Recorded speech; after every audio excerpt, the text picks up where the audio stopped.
So today we're going to be talking about how to get your first 1,000 real followers on Instagram. So especially for a business, this tends to be a point of conflict for a lot of people. How do I organically grow my Instagram account, especially if you have a business that could really thrive on Instagram and you just don't really understand how exactly you can get it to that point where you're having a substantial amount of followers so you can start to get more leads and all those kinds of things. So we're going to dive into exactly how to get that first 1,000 followers on Instagram.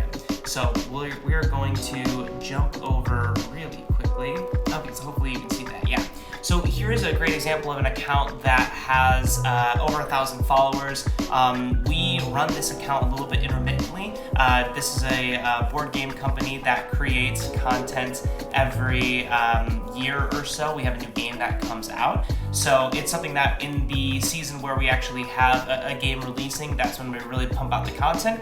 And in the short term, off seasons, we don't often create that much content. However, we're still able to retain our followers because of the fact that we don't have, any kind of inorganic or not real followers, right? These are all real people who actually enjoy our content. So when we don't post for a while, we don't suddenly lose all of them because these aren't bots, these aren't fake accounts or anything like that. So the first thing I want to talk about with running a Instagram account for your business is that you need to have consistent content. So you need to be posting every couple of days on Instagram. The more often you can post, pretty much the better. I would recommend once a day if you can. But if you can't, once every couple of days, as long as you don't miss that couple of days when it comes around, that's really important for your Instagram account. So I'm going to scroll all the way to the bottom here. You can see the first kind of content that we came out with and how that got us started. So when we were creating this game in the beginning, we wanted to ramp up this Instagram account before the Kickstarter started so that we can start to use some of that traffic from Instagram to grow and get more followers and backers for our Instagram so that it would be for our Kickstarter so that it would be successful. So in the beginning, all we really had was the art for the games. So what we started to do was we would pull up some of the most fun art that we had. This is a character in the game, so we would kind of share a little bit about them. And one really important thing is that, we made it fun, right? We made it light. This is kind of enjoyable content. If you scroll through your Instagram feed and you come across this guy, it definitely stands out. Now, not everybody is going to have some great art or anything like that to just start posting on their Instagram page, but just be very mindful of the imagery that you're putting out there. So you want it to grab someone's attention because Instagram is a very scrollable app. You can constantly just keep scrolling and keep scrolling. So you need to be able to stop somebody in their tracks, especially in the beginning when you don't have this huge following of people who are already very invested in your content. You need to be able to stop them early on and get their attention. So having pictures that really stand out or videos that really stand out in the first couple of seconds is really important. So you can see here that we have some fun content. We use emojis here to kind of break up the different sections of these paragraphs, which is more information. So that just kind of draws people's eye and that makes it more likely that somebody's actually going to read the post. And on Instagram, if you take time to read the post and you're on that post for a longer period of time than another post, Instagram's going to understand that and take that data and use it to understand that this post is something that has higher quality, right? That people are interested in reading, so it's going to start showing it to more people. So that's how you start to get your organic reach on Facebook, or on Instagram, excuse me. Another important thing is that in the beginning here, there was about 4 people on our team for this project. And we made sure every single time we posted something on Instagram or on Facebook or anywhere else, every single time we posted something, we would all individually like it. So that's important because it gives you your first likes in the algorithm, and it starts to just kind of get you down the right path of getting more and more likes and more exposure as you start to show Instagram that you can get a couple of likes. So that's not as crucial, but it's definitely something that helps and it's easy to do. So you can see right here that we have 26 people or 27 people total like this, and this includes all of the team members. So we all liked it, and we all also made comments on it. So this is something you really want to do as well. You want to have your comments in here as well, because that's going to do the same thing as the likes. It's going to just kind of show Instagram that this content is comment worthy, therefore we should show it to more and more people. Okay, so as time goes on, you can see that we posted a very similar kind of thing. I think a couple days later. So we have July 1st. Okay, the second day, July 2nd, we have another post. July 3rd, we have another post. July 4th, another. July 5th, July 6th, July 8th, July 9th. Yeah, so you'll see in the very beginning here, we were very good about posting every single day. And this was similar kind of content. So yes, this is the only kind of content that we actually had available to us, was this high quality imagery from our amazing artist who was creating art for the board game.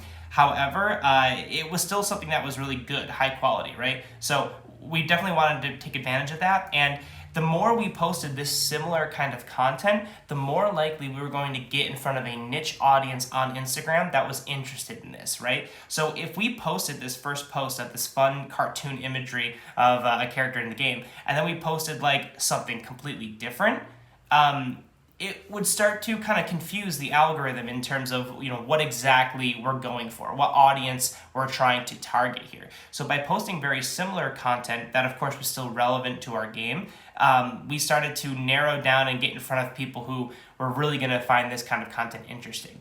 And that's a really important thing. You don't want to just get more followers to get more followers. You want to get really high quality followers. There's no point in having 10,000 people follow you and none of them actually care or watch your content. At that point, it's basically like you have 0 followers. So if you're going to get a follower, they better be a good, high-quality follower. Just like getting leads, right? There's no point in having a bad lead. So you want to get high-quality followers, and by posting content that's authentically interesting and targeting your specific demographic for your customers and clients is really, really important to doing that. So you can see that we slowly went up in likes and comments as time went on. And this is because of consistency. At the end, like, people too often, they have an Instagram account or a Facebook account and they, create 1 or 2 posts and it gets nowhere, and then they think, oh, well, organic reach is dead. To get anybody to see my content, I need to pay money. And it's just not true. You just need to be consistent for a while. You need to beat out all those people who are just posting one-off things, and you need to consistently post, and that's when you start to see this increase. So now we're at 40-ish average of likes per post. And then this dropped off. So you can see right here, we started to experiment with older photos that are kind of like in the process of making the different kind of content of this of these cards in this game. And you see that kind of dropped off. That wasn't as interesting, right? People didn't find that as cool. They still got some decent amount of likes, but it definitely dropped off here. So I think what we did was, so now we had a promo video that was a just kind of update about everything, information about the game. Because at this point, we had not really talked too in-depth about the actual gameplay and how it works. So this was a quickly put together, simple video that kind of explained it right here. And it did all right. It got a good amount of engagement and comments and stuff like that. You'll see that we still used emojis right here to keep it kind of interesting and make it more likely that somebody would actually read our content. And then here we're going back to kind of like the art, right? This is also advertising that we were going to be at a convention hall, which we knew was very big with our core demographic, as these gaming conventions where people can go and buy and play different board games and things like that. So that went well. And then we had some pictures from the actual convention. You see, these really took off. So these are our first real live action photos, and they did quite well. So, there's a picture of one of our guys, Steve, in a dog costume. Super fun stuff. And this was very interesting, and at this point we have already started to build a little bit of credibility with our current audience, and now that we're kind of being more personal and authentic and we have some nice photos here, they're going to eat that up because they're invested now, right? We've taken all this time to create good content, and now they're actually involved. So we experimented with a couple other things. We still obviously have a lot of these posts with all this art because it was such an awesome asset that we had. We definitely wanted to showcase it.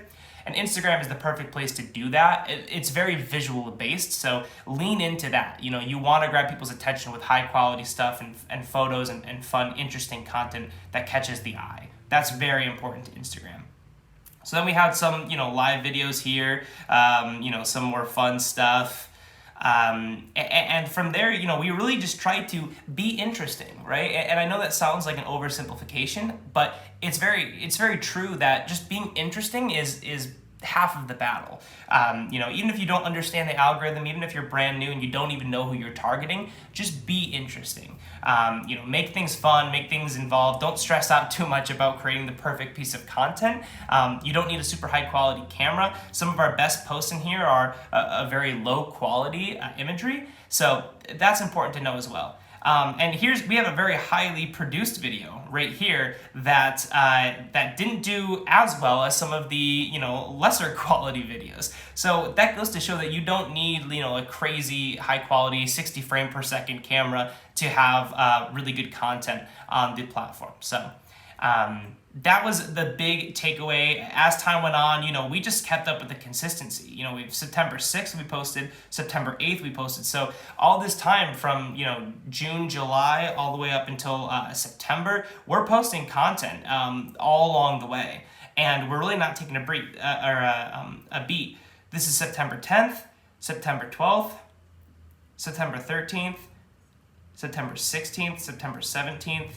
So we really, didn't let up. And that's the big thing. I mean, for 3 months, we were posting fun content that was targeted toward our specific audience that we were trying to target. And it was interesting, and we just did it every day or every other day. So, this kind of stuff was really fantastic. We also did a challenge section. This is great for anybody doing any kind of promotional thing. Make it fun, and we did a challenge where each one of us did a separate thing where basically whoever would back our Kickstarter once it launched within the time frame that we were doing the live stream where we were doing our challenge, we might have to do more of the challenge or do the challenge for longer or things like that. So all this stuff that encourages engagement and things like that, it really goes a long way. So at the end of the day, it's a slow grind, and you'll notice though it'll be exponential. You'll slowly start to get more and more people interested in your content as time goes on, and as that happens, your audience will be more likely to engage as long as you keep giving them value through your posts and interesting content that they want to engage with. So it is really that simple. I will say another thing that is a little bit more tactical, takes a little bit more time, is going in, of course, using hashtags that are very relevant to what you're talking about. That's obvious. Don't use general hashtags because those don't get you anywhere. Then you're just competing with other millions of people who use those hashtags.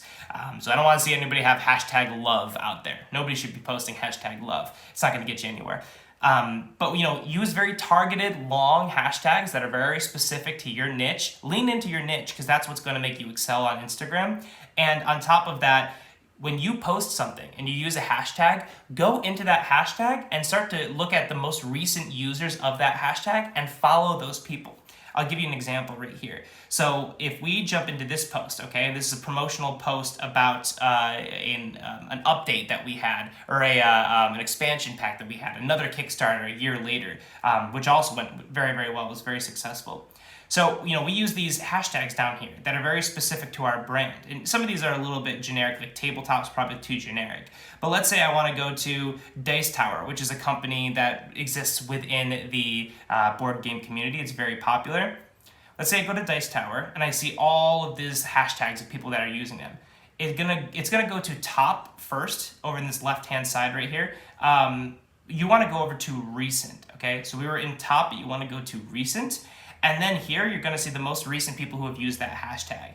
These are going to be people who are on the platform right now and are posting stuff similar to you. So especially if you exist in a place that's like business to business, or a place where people are creating the content that they also consume, it's fantastic. So from here, I would like and I would comment on this people's stuff. I would follow, I would comment, and basically give them some attention. So once you give them attention, they'll give you attention. And the only consequence to this, which I don't think it is a consequence at all, is that you'll have more follow, top of the screen right here to the top right hand. You're going to end up probably having more people that you're following than people following you. And I know a lot of people freak out about this ratio, but it's really not that important. If you're a business and you're just trying to get more and more eyeballs on your content and create content that's going to be basically advertising for free, who cares how many people you're following, right? If anything, you should have a high number because you're trying to get people's attention. When you follow them, they're more likely to follow you back. So I don't care about that ratio at all for a business. Maybe if you're a personal creator or something and you're an influencer or something like that, that might be a different story. But for a business that's selling a product or a service, you shouldn't care about that ratio at all. It's really just a vanity number. It means nothing for you. So just try to use that to get your followers up, to get your attention out there. And then, of course, be consistent and keep everybody engaged with your content by posting frequently and knowing what your audience is looking for. So I hope that helps. That should definitely help you get your first 1,000 followers. We got there within a couple of months, and we weren't even really dedicating too much time toward it. So it's something anybody can do. You don't need crazy equipment or any cameras that are super fancy or anything like that. Anybody can do it with just a little bit of consistency and a little bit of know-how. So with that, thank you guys so much for watching. Leave a comment below with any kind of questions you have about social media, and we'll see you next time.